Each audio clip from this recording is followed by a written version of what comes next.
রাজ্য, শাসন, সাম্রাজ্য, সংস্থাপনা, এগুলিকে সফল কখন বলা যেতে পারে?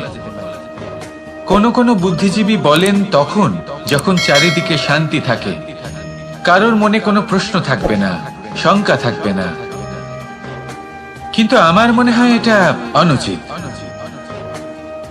কোন রাজ্যের পক্ষে বা কোন শাসনকালে সবথেকে বড় সংকট তখন আসে যখন সবথেকে বেশি যোগ্য ব্যক্তি বা সবথেকে বেশি বিদ্বান ব্যক্তিও শুধু মুখদর্শক হয়ে বসে থাকেন। মনে প্রশ্ন আসতে থাকে কিন্তু জিজ্ঞেস করেন না, শঙ্কা উৎপন্ন হয় কিন্তু ব্যক্ত করতে পারেন না। এটা খুবই অনুচিত। এই যে প্রশ্ন, তা আসা খুব ভালো। এই প্রশ্ন অকারণে আসে না, কোনো সমস্যার কারণেই আসে।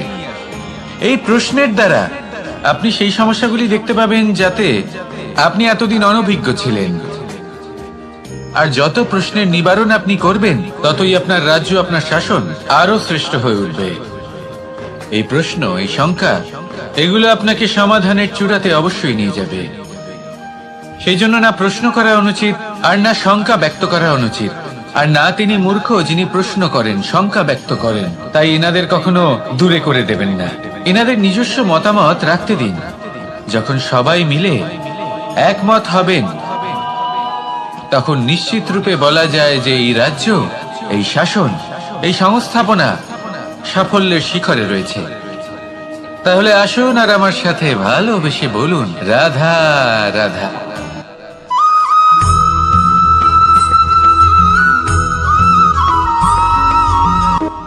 এই সংসারকে আপনি কেমন করে জানবেন, কেমন করে বুঝবেন? এবার আপনার উত্তর বড়ই সহজ হবে, সংসারকে নিজে চোখে দেখে। এটা অবশ্যই উচিত। এবারে দেখুন না, আমরা নিজে চোখে এই সংসারকে দেখি, একে চিনি, তারপরে আমরা বুঝতে পারি। কিন্তু আমরা এটা খেয়াল করতে পারি না যে সমস্ত সংসারকে দেখছে যে চোখ, তা কতটা ছোট হয়, তাই না? একা একজোড়া চোখ আমাদের সমস্ত সংসারকে দেখায়। তাহলে ভেবে দেখুন আপনার কাছে আর কি কি আছে। দুটি চোখ আছে, দুটি কান আছে, বলার ক্ষমতা আছে, যা দিয়ে আপনি শব্দ নির্মাণ করতে পারেন, শব্দ যা দিয়ে আপনি ব্রহ্ম বানাতে পারেন। দুই হাত আছে, যদি সে চায় তাহলে পাতাল খুঁড়ে সে জল নিয়ে আসতে পারে। দুটি পা আছে, যদি সে চায় তাহলে সংসারে যত বড়ই পর্বত হোক না কেন তাকে পার করতে পারে। একটা হৃদয় আছে যে প্রেমের বন্ধনে সবাইকে বেঁধে রাখে।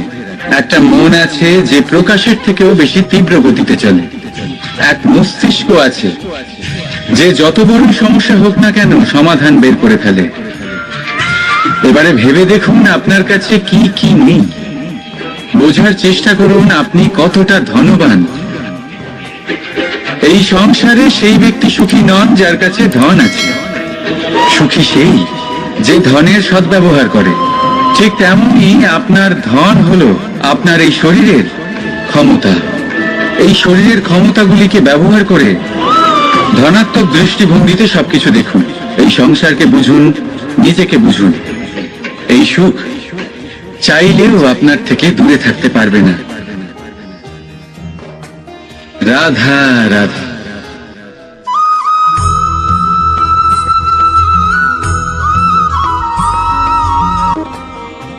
যখনই আমরা কথা বলি জলরাশির বিষয়ে, যখন আমরা তুলনা করি, তখন আমাদের খুব ভালো লাগে মিষ্টি সরোবর, পুকুর, নদী।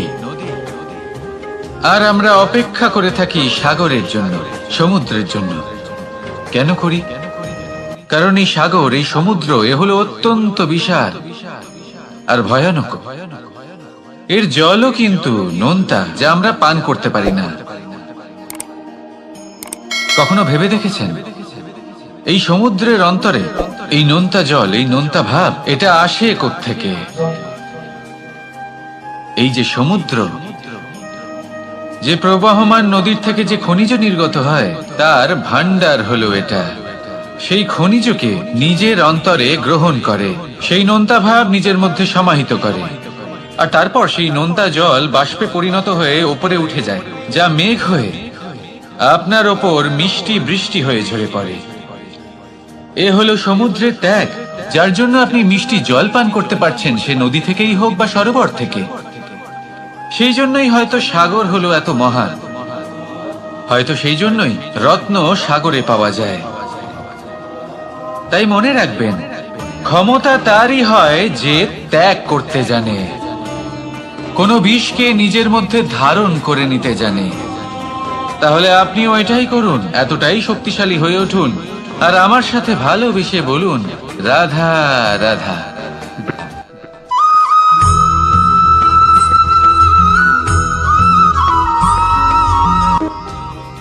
মানুষ নিজের জীবনে সুখ পাওয়ার জন্য অনেকবার চেষ্টা করে, কিন্তু সহস্র প্রয়াসের পরেও ব্যক্তি মনের মতো সুখ পায় না। সুখকে পাওয়ার এই যাত্রা অনেক সময় দুঃখের মোড়েতে এসে সমাপ্ত হয়ে যায়, আর মানুষ বুঝে উঠতে পারে না যে কেন এমন হলো। তার প্রয়াস শুদ্ধ ছিল, তার মন পবিত্র ছিল, তার মনোবাঞ্ছনা সঠিক ছিল, কিন্তু তাও কেন সে সুখ পেল না? এর কারণ হলো আপনার আশেপাশের লোকজন আপনার সাথী। আপনি সুখ অথবা দুঃখের লক্ষ্য এনাদের থেকেই পান।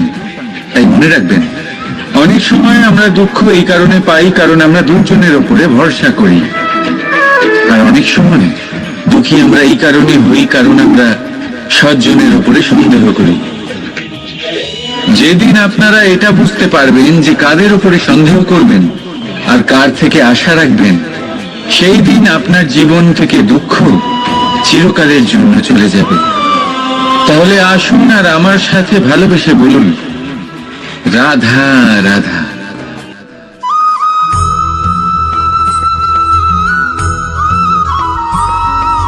প্রকৃতি, নিয়তি কখনোই কারোর সাথে পক্ষপাত করে না, প্রত্যেককে জীবনদান দেয়, সমান সুযোগ প্রদান করে।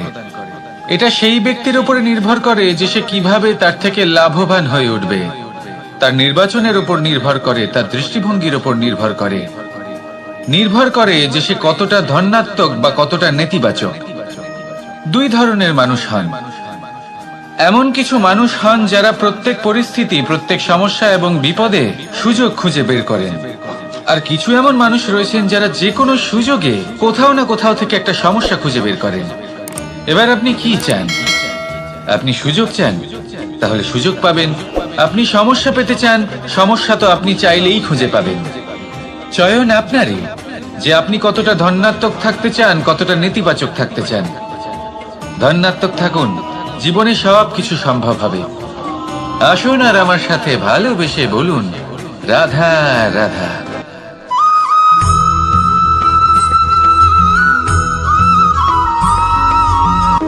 এই পেরেককে দেখতে পাচ্ছেন আপনি? এর আকার কতটা সুন্দর, আর এই আকারের কারণেই খুব সহজেই একে দেওয়ালে রোপণ করা যায়।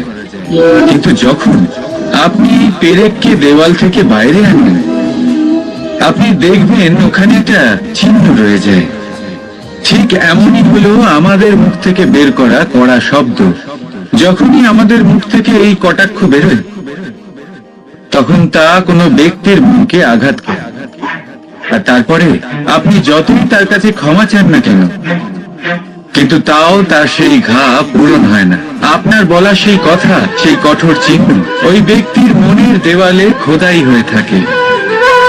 সেই জন্য আমি সবসময় বলি, এই শব্দের শক্তিকে আপনারা বুঝুন, এর মাহাত্ম্যকে বুঝুন। এই শব্দ ব্রহ্ম, কারণ যেভাবে আপনাকে এই শব্দ বিজয়ী করে তোলে, সেইভাবেই এই শব্দ আপনার ব্যাকুলতার কারণে, আপনার বাচনভঙ্গির কারণে, আপনার অতি উৎসাহের কারণে আপনাকে বিপরীত প্রহারও করতে পারে, যতই আপনার মন সুন্দর ও মধুর হোক না কেন।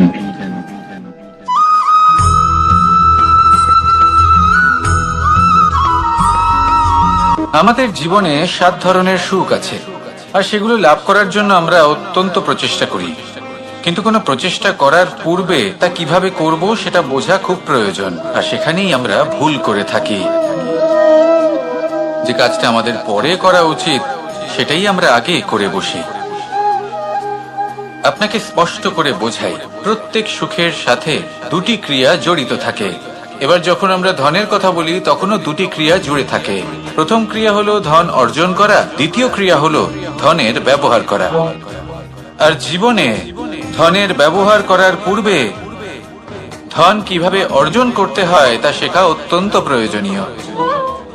আমরা মন্দিরে যাই, ভগবানের আরাধনা করি, তার জন্য পুজো করি, ওনাকে প্রসন্ন করতে চাই, কিন্তু তার আগে ভগবানের ওপর আস্থা রাখা প্রয়োজনীয়। যদি আপনার অটল বিশ্বাস থাকে তবেই আপনি প্রকৃত ভক্ত হয়ে উঠতে পারবেন। এবার যদি আপনি বক্তা হয়ে থাকেন, শ্রেষ্ঠ বক্তা হতে চান, এই সংসারের সামনে নিজের বক্তব্য রাখতে চান, তাহলে কথা বলার পূর্বে কথা শুনতে শিখুন। তবেই আপনি একজন শ্রেষ্ঠ বক্তা হয়ে উঠতে পারবেন। জীবনে সম্পর্ক স্থাপন করার আগে সম্পর্ক বজায় রাখতে শিখুন। তবেই আপনি একজন প্রকৃত সাথী হয়ে উঠবেন। জীবনে পরাজয় মানার পূর্বে বিজয়ী হওয়ার চেষ্টা কিভাবে করতে হয় সেটা শিখুন। তবেই আপনি একজন নিপুণ ব্যক্তি হয়ে উঠবেন। অন্তিম এবং সবথেকে গুরুত্বপূর্ণ কথা, জীবনে ভালোবাসা লাভ করার পূর্বে ভালোবাসা প্রদান করতে শিখুন। তবেই আপনি একজন প্রকৃত প্রেমী হয়ে উঠবেন। আসুন আমার সাথে ভালোবেসে বলুন, রাধা রাধা।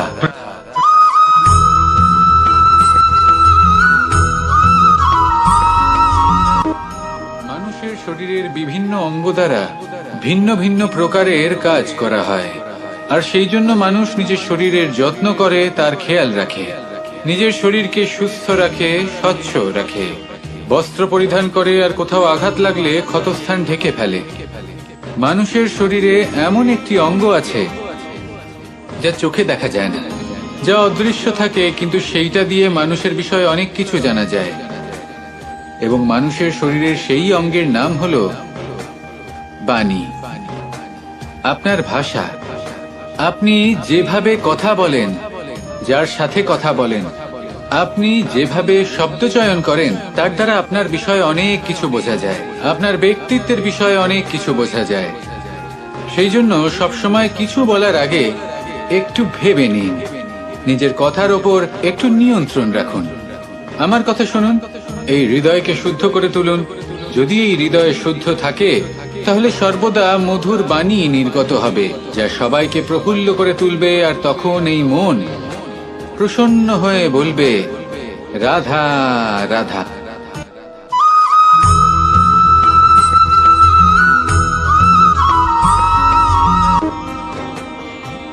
কেউ আমাকে মাখন চোর বলেন, কেউ বা আমাকে মুরলী মনোহর বলেন, কেউ আমাকে যুদ্ধ বিমুখ বলেন, কেউ বা আমাকে সুদর্শনধারী বলেন, কিন্তু আমি আসলে কে?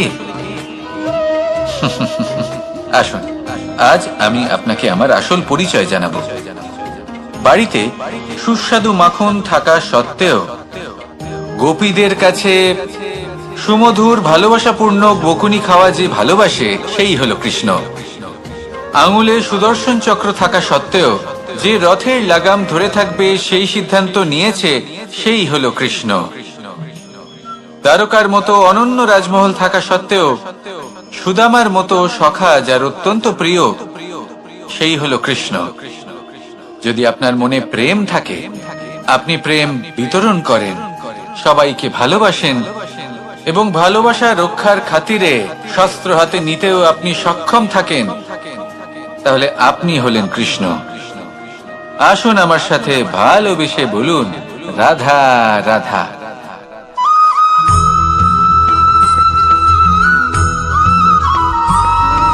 ধন, সম্পদ, ঐশ্বর্য, মানুষ হয় নিজের সৌভাগ্যের দ্বারা এগুলো লাভ করে থাকেন বা কর্মের দ্বারা। সৌভাগ্য আসলে কি? গ্রহের দশা, যা প্রত্যেক মুহূর্তে বদলাতে থাকে। কর্মের মাধ্যমে যখন আপনি ধন অর্জন করেন, তখন সেই ধন আপনার আগামী প্রজন্ম লাভ করে।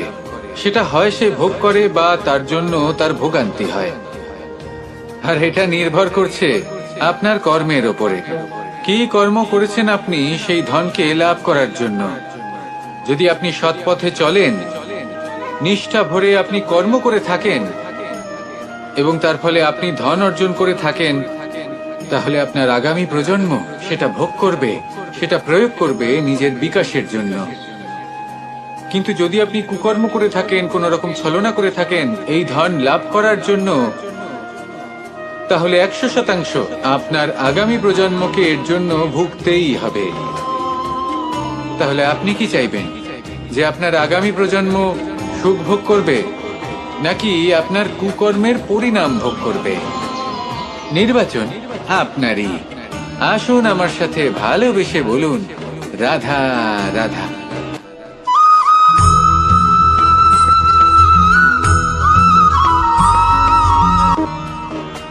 এমন অনেক মানুষ আছেন যারা আমাকে ভগবানের পরিভাষা জানতে চান, যে ভগবান আসলে কি, তিনি কেমন। এবার দেখুন, ভগবান হোক বা আপনার স্বপ্ন হোক বা আপনার লক্ষ্য হোক না কেন, সেই লক্ষ্য তখনই পূর্ণ হয়, তখনই তাকে লাভ করা সম্ভব যখন আপনার দৃষ্টিভঙ্গি মঙ্গলময় হয়, যখন আপনি নিজে মনে করবেন যে আমি যেটা পেতে চাইছি তা শুভ। উদাহরণস্বরূপ, কোনো পাখিকে দেখুন, সে গাছের ডালে বসে এবং সেখানেই বিশ্রাম করে, কিন্তু পড়ে না। কেন? কারণ ওর বিশ্বাস যে যে শাখার উপরে ও বসে আছে সেটাই হলো ওর বাসস্থান। যদি আপনি বিশ্বাস করেন, তাহলে আপনি পাথরের মধ্যেও ভগবান দর্শন করতে পারবেন। আর যদি বিশ্বাস না থাকে, তাহলে যদি ভগবান সামনে দাঁড়িয়েও থাকে, তবেও আপনার বিশ্বাস হবে না। তাই বিশ্বাস করতে শিখুন। এই বিশ্বাসের আধারেই আপনি সেই সব কিছু পাবেন যা আপনি পেতে চাইছেন। আসুন আমার সাথে ভালোবেসে বলুন, রাধা রাধা।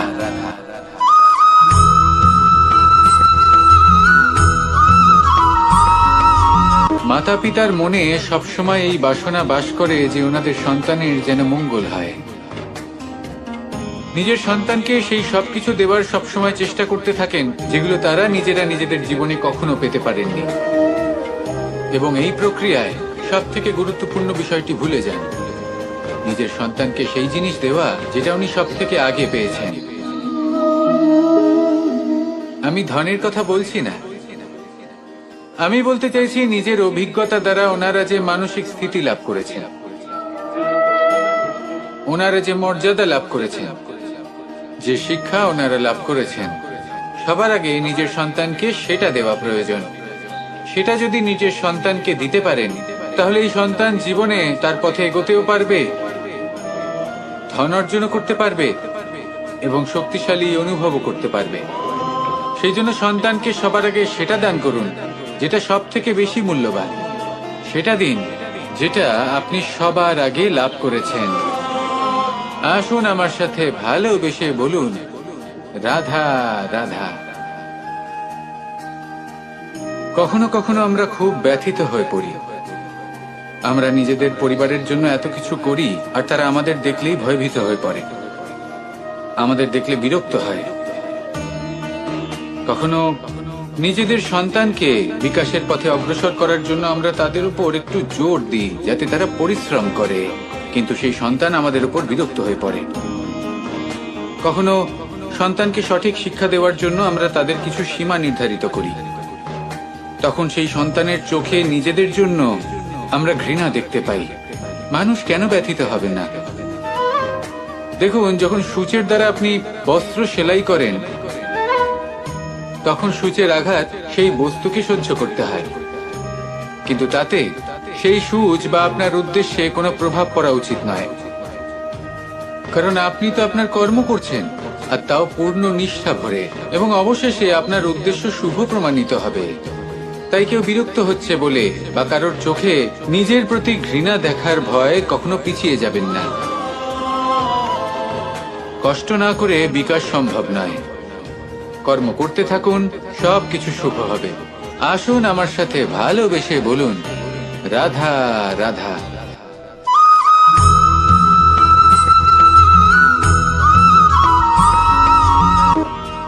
জল হলো জীবনের আধার।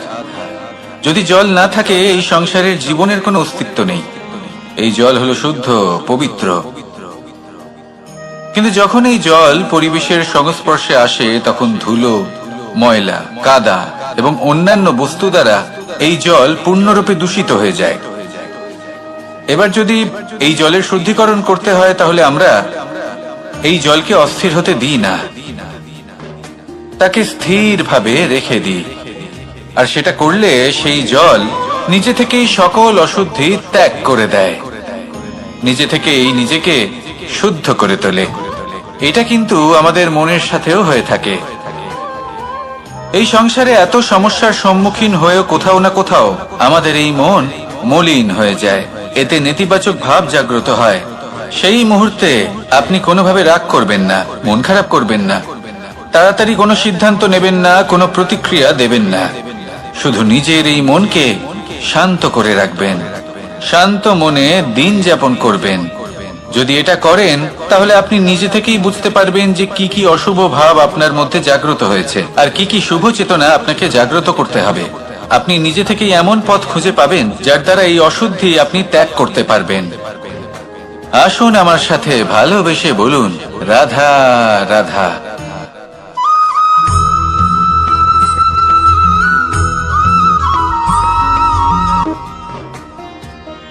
প্রেমের পরিভাষা আসলে কি? ভিন্ন ভিন্ন ধরনের ব্যক্তি, ভিন্ন ভিন্ন ধরনের প্রেমী আলোচক বিভিন্ন ধরনের পরিভাষা প্রদান করেন এই প্রেম নিয়ে। কিন্তু প্রত্যেকের মনে এই কখনো কখনো এই প্রশ্ন এসেছে, এই ভালোবাসা আসলে কি? নিজের প্রিয়তমকে জয় করাই কি প্রেম? চার হাত এক হয়ে যাবার নামই কি প্রেম? নিজের আবেগ ব্যক্ত করাই কি ভালোবাসা? না, প্রেমের অর্থ কাউকে লাভ করা নয়, বরং তার মাঝে বিলীন হয়ে যাওয়া। যদি কারোর হাত ধরে থাকি তাহলে আজীবন তার সাথে পথ চলা হলো প্রেম। প্রেম শুধুমাত্র সেটা নয় যা প্রেমী আর প্রেমিকার কেশদামে মালা বেঁধে দেয়। মাতা পিতার জন্য দিনরাত পরিশ্রম করা, নিজের পরিবারের জন্য দিনরাত পরিশ্রম করা, সেটাও প্রেম। নিজের বন্ধুদের জন্য, আপনজনের জন্য সবকিছু উজাড় করে দেওয়ার নাম হলো ভালোবাসা। নিজের মাতৃভূমির জন্য সাহসের সাথে লড়াই করা এবং আনন্দে নিজের জীবন ত্যাগ করে দেওয়াও কিন্তু প্রেমের নামান্তর। সেই জন্য যারা বুদ্ধিমান ব্যক্তি তারা কখনো প্রেমের পরিভাষা খুঁজতে চান না, কারণ তারা জানেন যে এই প্রেম কতটা বিশাল। তারা জানেন যে এই প্রেম হলো এক বিশাল সাগর যাকে নিজের মুঠোয় ধরে রাখা যায় না। সেই জন্য এই প্রেমের সাগরে ডুবে যান এবং সকলকে ভালোবাসতে শিখুন। যদি সবাইকে ভালোবাসতে পারেন তাহলে তাদেরও কল্যাণ হবে যারা আপনাকে ভালোবাসে, এবং সকলকে ভালোবাসতে শিখুন। যদি সবাইকে ভালোবাসতে পারেন তাহলে তাদেরও কল্যাণ হবে যারা আপনাকে ভালোবাসে, তাদেরও কল্যাণ হবে যাদেরকে আপনি ভালোবাসেন, আর আপনারও কল্যাণ হবে। আর তখন এই মন ভালোবেসে বলবে, রাধা রাধা।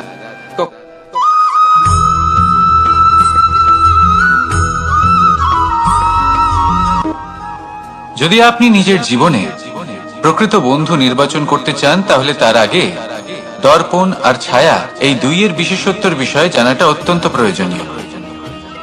দর্পণ কি করে থাকে? যখনই আপনি দর্পণের দিকে তাকাবেন ও শুধুমাত্র আপনাকে সত্যের সাথে অবগত করাবে, ও আপনাকে কখনো মিথ্যে বলবে না। সেখানেই যদি ছায়ার কথা বলি তাহলে দেখুন ছায়া কি করে। সব সময় আপনার সাথে থাকে, কখনো আপনার সঙ্গ ত্যাগ করে না। এবার আপনার জীবনে যদি এমন কোনো বন্ধু আসে যে সব সময় আপনাকে সত্য কথা বলবে, আপনার অপগুণের বিষয়ে যদি আপনাকে বলে কিন্তু তাও সে সত্যিই বলবে, তাহলে তার উদ্দেশ্য কিন্তু আপনাকে দুঃখ দেওয়া নয়। সে আপনার অজ্ঞানতা, আপনার ভ্রম দূর করতে চায়। যদি আপনি কোনো অনুচিত পথে চলতে থাকেন তাহলে সে আপনাকে বাধা দিতে চায়। আর যদি সেই মিত্রই ছায়া সঙ্গীর মতো হয়, সে কখনোই সুখ দুঃখে আপনার সঙ্গ ত্যাগ করবে না। তার উদ্দেশ্য হলো সবসময় আপনাকে রক্ষা করা। তাই এরকম দর্পণ বা ছায়ার মতো কোনো বন্ধু যদি আপনার জীবনে আসে তাহলে তাকে কোথাও যেতে দেবেন না। সে আপনার জীবনকে সুখময় করে তুলবে। আর যদি আপনার জীবনে উপস্থিত বন্ধু এমন না হয় তাহলে তাকে নিজের থেকে দূরে করে দেওয়াই বাঞ্ছনীয়। তাহলে দর্পণ আর ছায়ার মতো প্রকৃত এবং ভালো বন্ধুকে নিজের জীবনে স্থান দিন আর আমার সাথে ভালোবেসে বলুন, রাধা রাধা।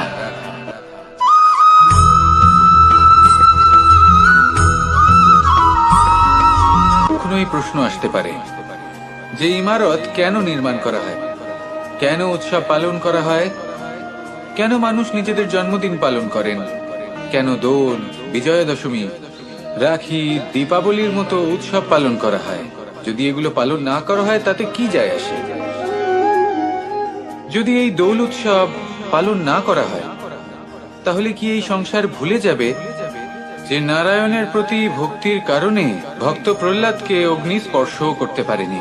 যদি বিজয়া দশমী পালন না করা হয় তাহলে কি এই সংসার ভুলে যাবে যে এই দিনে শ্রীরাম রাবণকে বধ করেছিলেন? যদি আমরা দীপাবলির এই উৎসব পালন না করি তাহলে কি এই সংসার এটা ভুলে যাবে যে অযোধ্যাতে অমাবস্যার এমন এক রাত এসেছিল যে রাত্রে অযোধ্যা পূর্ণিমার থেকে বেশি উজ্জ্বল হয়ে উঠেছিল? যদি এই রাখি উৎসব পালন না করা হয় তাহলে কি এই সংসারের ভাই এবং বোনেরা একে অপরের প্রতি ভালোবাসা কি সেটা ভুলে যাবে? বিষয়টা ভুলে যাওয়ার নয়, বিষয়টা হলো মনে রাখা। যখন জীবনে আমরা কোনো একটা স্থানে পৌঁছই, উপলব্ধিগুলোর উৎসব পালন করি, যাতে সেই মুহূর্তে আমরা সকলের মধ্যে আনন্দ ছড়াই এবং মানুষ সেই মুহূর্তটা মনে রাখেন। এই স্মৃতিগুলোই মানুষের মধ্যে বিশ্বাসের জন্ম দেয়। এই বিশ্বাস যে আগামী যেদিন আসছে তাতে আরো আনন্দের সম্ভাবনা রয়েছে। ভালোবাসার এই উৎসব, ভালোবাসার এই পার্বণ, এটা মানুষের মনে বিশ্বাসের জন্ম দেয় যে প্রত্যেক যুগে কেউ না কেউ এসেছে এবং পরবর্তীতেও আসবে। তাহলে আসুন আমরা ডুবে যাই আমার লীলার এই প্রেম যাত্রায় এবং ভালোবাসার এমন একটা উৎসব পালন করা যাক যা এই সংসার যুগ যুগ পর্যন্ত মনে রাখবে। তাহলে আসুন আর আমার সাথে ভালোবেসে বলুন, রাধা রাধা।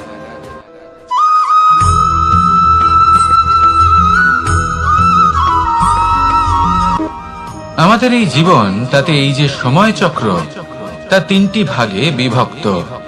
এক হলো অতীতকাল, ফেলে আসা অতীত, তারপরে আসে বর্তমান, এখনকার এই মুহূর্ত, আর তারপর আসে আগামীকাল অর্থাৎ ভবিষ্যৎ।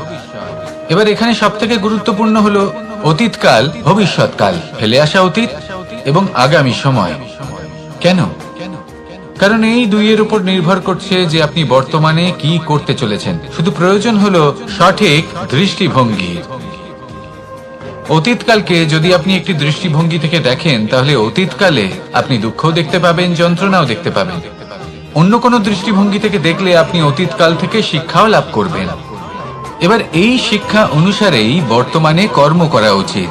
এবং যদি ভবিষ্যতের কথা বলি তাহলে বলবো, ভবিষ্যতের কথা ভেবে আপনি আজ অবশ্যই চিন্তিত হতে পারেন। অন্য একটি দৃষ্টিভঙ্গি থেকে দেখলে এই ভবিষ্যতেই আপনি একটি লক্ষ্য, একটি উদ্দেশ্য দেখতে পাবেন যে আপনি কি করতে চান, কি লাভ করতে চান। এবার সেই অনুসারে বর্তমানে কর্ম করা উচিত, ভবিষ্যৎ এবং অতীতকাল অনুসারে। এভাবেই যদি জীবনে কর্ম করতে থাকেন, আপনার এই বর্তমানের দিনগুলো আপনি একটু নতুন ভাবে বাঁচতে পারবেন। এভাবেই যদি জীবনে এগোতে থাকেন তাহলে আপনার জীবনে আনন্দের উদ্ভব হতে কেউ বাধা দিতে পারবে না। আসুন আমার সাথে ভালোবেসে বলুন, রাধা রাধা।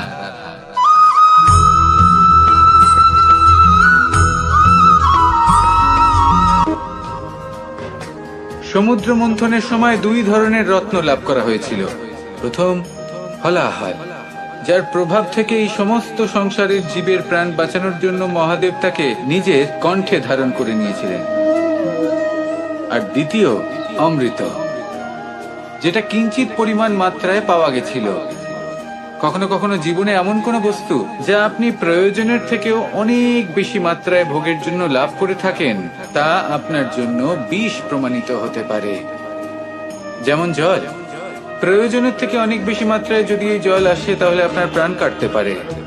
কিন্তু পরিশ্রমের পরে এক পাত্র শীতল জল দ্বারা আপনি যদি স্নান করে নেন তাহলে তা আপনার শরীরের জন্য অমৃত হবে। পরিশ্রম করার পরে যদি আপনার শরীর এক পাত্র খাবার লাভ করে তাহলে তা আপনার শরীরের জন্য অমৃত। কিন্তু যদি কোনো পরিশ্রম না করেই আপনি দিনরাত শুধুই খাবার গ্রহণ করতে থাকেন তাহলে আপনার কাছে তা বিষ সমান। বিষ এবং অমৃত গ্রহণ করাটা আপনার উপরে নির্ভর করছে। কোনো বস্তু আপনার পক্ষে বিষও হতে পারে, আবার অমৃতও হতে পারে। নির্ভর করছে যে আপনি সেটা কিভাবে ব্যবহার করছেন, কতটা মাত্রায় ব্যবহার করছেন। আসুন আমার সাথে ভালোবেসে বলুন, রাধা রাধা।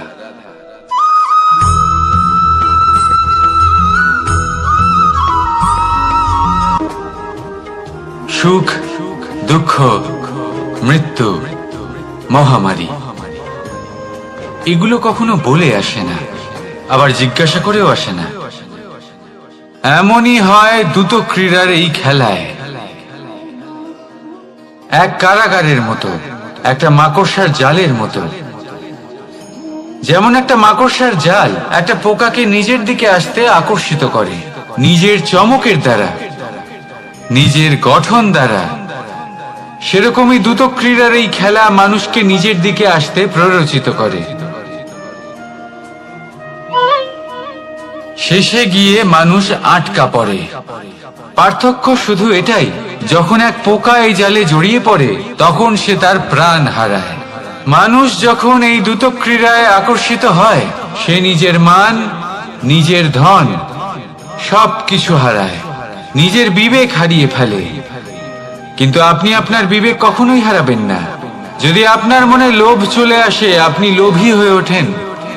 যদি আপনি দ্রুত ক্রীড়ার এই খেলায় আটকা পড়েন, তাহলে মনে রাখবেন, এই খেলা থেকে ফিরে আসা প্রায় অসম্ভবই বলা যায়। নিজের বিবেক কখনো হারাতে দেবেন না, কারণ বিনাশ আসার প্রথম লক্ষণ হলো বিবেকের বোধ চলে যাওয়া। এই প্ররোচনায় কখনো পা দেবেন না। আর আমার সাথে ভালোবেসে বলুন, রাধা রাধা।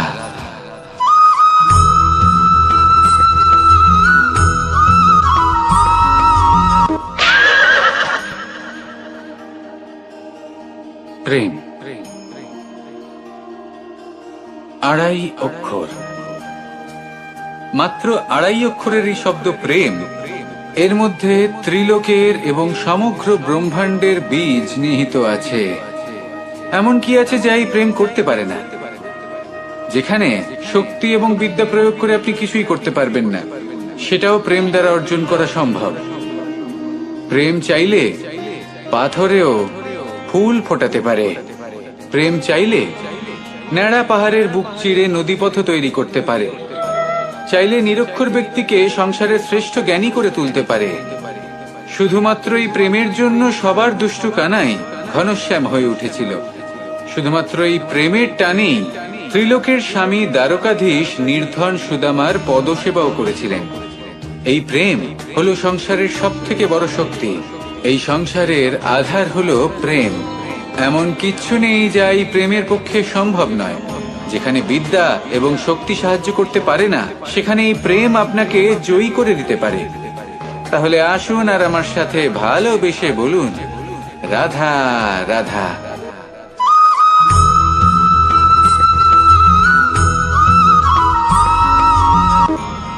বরদান এবং অভিশাপ, এই দুই হলো একই মুদ্রার দুটি পিঠ। এই বরদান আমরা অনেক কারণে পেতে পারি। কখনো নিজের পরিশ্রমের কারণে, কখনো নিজের তপস্যার কারণে, কখনো আমাদের পূর্বপুরুষদের কর্ম ও তপস্যার কারণে। কিন্তু এই বরদান কতক্ষণ বরদান থাকবে তা আমরা নিশ্চিত করতে পারি না। তা সুনিশ্চিত করে শুধুমাত্র আমাদের কর্ম। যদি আপনাকে উদাহরণ দিই, আপনি রেশমের কীট দেখেছেন? ও বরদান পেয়েছে যে ও নিজের সুরক্ষার জন্য খোলস বানাতে পারে। এবারও তাতে এত মত্ত হয়ে যায় যে এমন এক আবরণ বানিয়ে ফেলে যাতে সে নিজেই আবদ্ধ হয়ে চাপা পড়ে মরে যায়। এটার তাৎপর্য কি? তাৎপর্য খুবই সরল। গর্ব করা খুবই ভালো, কিন্তু অহংকার করা কখনোই উচিত নয়। যদি অহংকার মনের মধ্যে প্রবেশ করে, তাহলে এই বরদান অভিশাপে পরিণত হতে সময় লাগে না। আর যদি কর্মশ্রেষ্ঠ হয়, তাহলে অভিশাপ বরদানে পরিণত হয়। তাহলে আসুন, শ্রেষ্ঠ কর্ম করুন আর আমার সাথে ভালোবেসে বলুন, রাধা রাধা।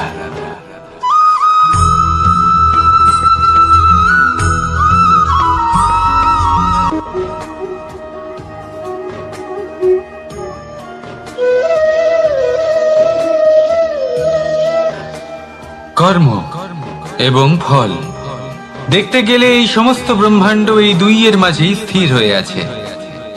মানুষজন কর্ম করেন ভালো ফল লাভের আশায়, আর ভালো ফল লাভের আশায় উনি এটাই ভুলে যান যে উনি যে কর্ম করছেন তা কি করছেন।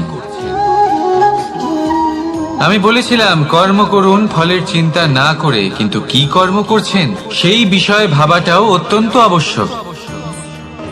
নয়তো অনেক সময় আমরা এমন কর্ম করে ফেলি যা না চাইতেও বিষে পরিণত হয়, যা হয়েছে দুঃশাসনের সাথে, দুর্যোধনের সাথে, গুরু দ্রোণের সাথে।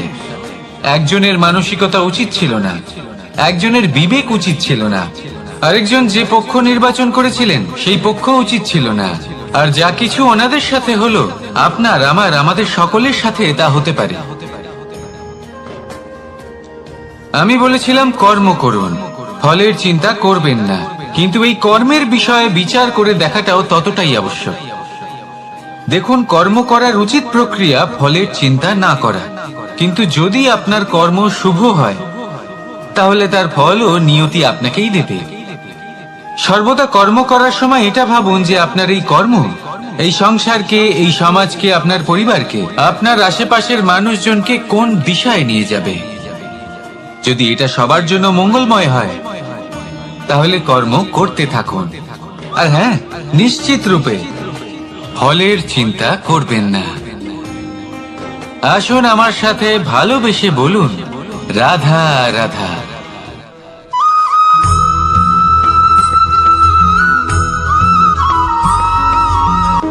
শব্দই হলো শূন্য, শব্দই হলো আরম্ভ, শব্দই হলো অন্ত, শব্দই হলো অমর, শব্দই হলো ব্রহ্ম। এই শব্দ হলো অত্যন্ত বিশেষ। কেউ কাঁদলে তাকে হাসিয়ে তোলে, কেউ হাসলে তাকে কাঁদিয়ে দেয়। কারোর মনে উদ্দীপনা জাগিয়ে তুলতে পারে, আবার কারোর মনে কাঁটা হয়ে বিঁধে থাকতে পারে। একটা অত্যন্ত গুরুত্বপূর্ণ কথা যা বোঝা অত্যন্ত আবশ্যক। আপনার মন, আপনার হৃদয় যতই শুদ্ধ হোক না কেন, যতই পবিত্র হোক না কেন, আপনার দৃষ্টিভঙ্গি যতই স্পষ্ট হোক না কেন, যদি আপনার কথা পবিত্র না হয়, যদি আপনার শব্দ শুদ্ধ না হয়, তাহলে তা আপনাকে আপনার কর্মফল ভোগ করতে বাধ্য করবেই। একটা সহজ উদাহরণ দিই। আপনার জীবনে এমন কেউ অবশ্যই থাকবেন যাকে আপনি পছন্দ করেন না, যিনি হয়তো অধর্মী মানুষ, যিনি হয়তো দুর্বুদ্ধি সম্পন্ন মানুষ, কিন্তু তার জন্য অপশব্দ প্রয়োগ করলে তার মধ্যে কোনো পরিবর্তন আসবে না, তার মানসিকতা বদলাবে না, শুধু মনে প্রতিশোধ স্পৃহা জেগে উঠবে, মনে হিংসা জাগবে, আর কিচ্ছু নয়। সেই জন্য নিজের শব্দকে নিয়ন্ত্রণ করুন, নিজের কথা সংযত করুন। শ্রেষ্ঠ থেকে শ্রেষ্ঠতর মানুষকেও সাবধানী হতে হয়, কারণ যদি এই শব্দের প্রয়োগ সঠিক না হয় তাহলে আজীবন মানুষকে নির্বাক হয়ে থাকতে হতে পারে। তাহলে নিজের শব্দ নিয়ন্ত্রিত রাখুন, নিজের কথাকে শুভ করুন, এতে প্রেমবোধ জাগিয়ে তুলুন, আর সেই প্রেমবোধ নিয়েই বলুন, রাধা রাধা।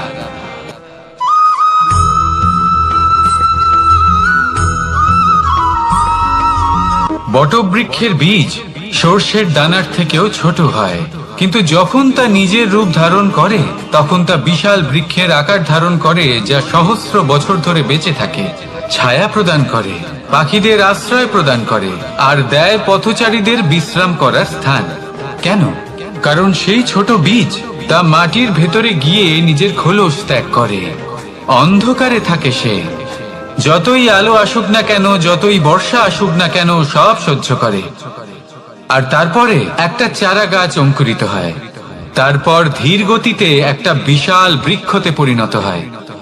দেখুন, জীবনে কঠিন সময় আসে, এই জন্য নয় যে আপনি হার মেনে নেবেন, এই জন্য আসে যাতে আপনি ভবিষ্যৎ নির্মাণের জন্য নিজেকে তৈরি করতে পারেন। যদি কঠিন সময়ে আপনি ওই বীজের মতো দৃঢ় হয়ে থাকতে পারেন, তাহলে আপনিও একদিন সেই বিশাল বৃক্ষের মতো নিজের অস্তিত্ব গড়ে তুলতে পারবেন, যা সহস্র বছর পর্যন্ত মনে রাখা হবে। আসুন আমার সাথে ভালোবেসে বলুন, রাধা রাধা।